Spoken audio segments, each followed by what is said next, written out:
Nagbawas ang singil sa Meralco sa susunod na buwan. So soli na kasi ang regulatory reset fees na hindi nagamit pero sisimulan na ring singilin ang pinambili ng reserbang kuryente noong 2024. May unang balita si Maki Pulido. Dahil sa mga parating na refund, posible kayang may mga buwan ngayong taon na makaluwag kahit konti sa bill ng kuryente. Sa Pebrero, i-refund na ang halos 1 bilyong pisong hindi nagamit pero nasingil ng mga private distributors na pambayad sana sa mga experts ng Energy Regulatory Commission.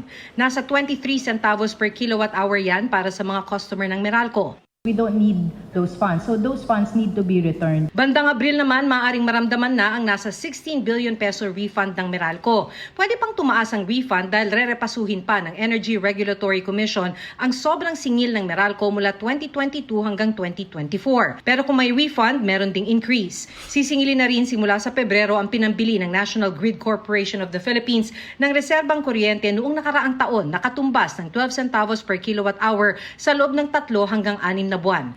Nagkaroon ng mga sobrang singil dahil sa ilang taong pagkaantala ng regulatory reset ng ERC o ang kwentahan kung magkano ba ang isisingil sa mga customer.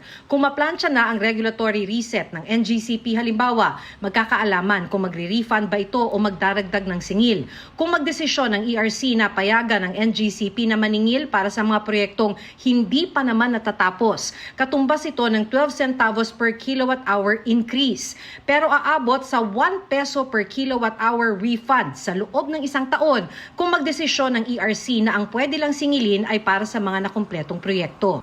The resets will really need to be completed. So Meralco and NGCP. Para sa working student na si Rebecca, malaking bagay kahit ilang sentimong refund, lalo kung mauuwi ito sa bawas singil.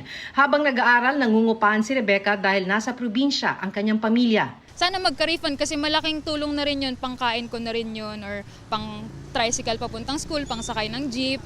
Ayun, parang siguro kahit barya-barya lang or konting rollback.